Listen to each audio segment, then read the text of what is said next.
I'm going to convince you that you want to learn software development.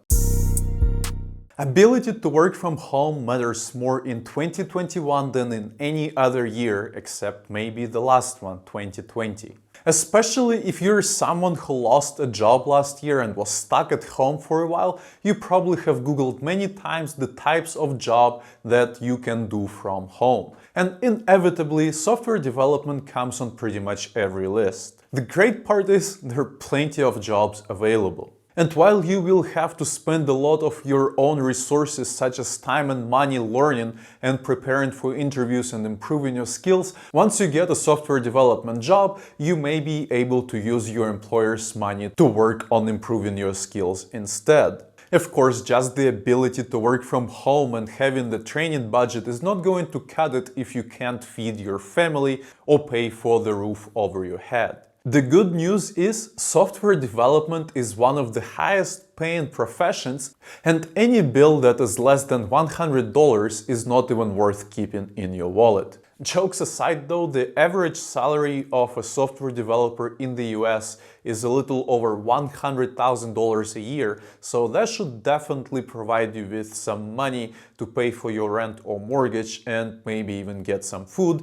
Of course, unless you shop at Whole Foods. And the best part is, you don't even have to do anything or go anywhere because some of the companies provide you with unlimited time off. Or at least it's what they call it. Realistically though, once you take over 5 or 6 weeks, you'll probably be talked to. But even at that rate, I would still take this over some of my previous crappy jobs, where at one of those I had 4 whole days of vacation time for the whole year, and that included sick time. Yep, just a little better than slavery. But with unlimited time off, at least you won't have to worry about missing your child's soccer game or some other event because you have not accrued much time. You can just submit a request and hopefully your manager is a real person and not a robot or corporate robot, and you can see your kid scoring some goals. Have you ever had one of those dreadful jobs where you just look at the time and it feels like an hour has passed, but in fact it was just 1 minute? Well, with software development you actually have the opposite problem.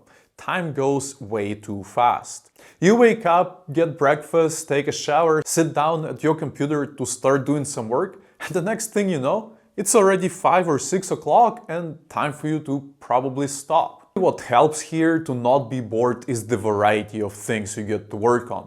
Whether it's going to meetings, writing code, writing tests for the code you wrote, whether it's reviewing other people's code, trying to figure out the production issues, you name it. These things are all taking time, and time is really valuable and very scarce when you're a software developer. And one of the cool things about software development is if you choose the right company and you actually enjoy your job, then you have this feeling of doing something meaningful. You get to create things and in some way be an artist just with code. But of course you don't want to take this artist in you too far, because future you or your coworkers still need to be able to understand how to read and maintain the code you wrote.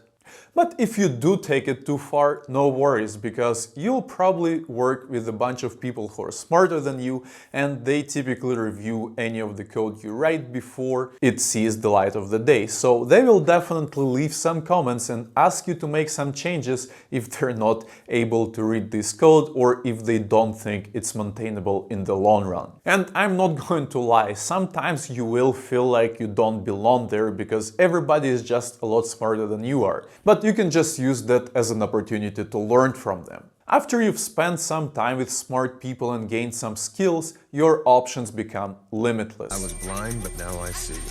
You may want to decide that you don't want to work for a company and have a boss, so instead you could become a freelancer and have a bunch of bosses who are called clients. Or you may come up with an idea for some app or service and you should have skills to implement it by using your evenings and weekends. And it's pretty well polluting my days and nights if you really want to know.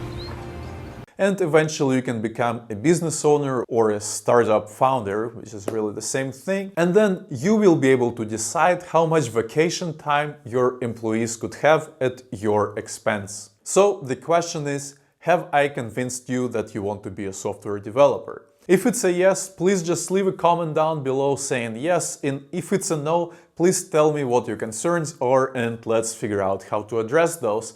And in the next video, we're going to talk about the cons of being a software developer, so make sure to hit that red subscribe button and I will see you in the next one.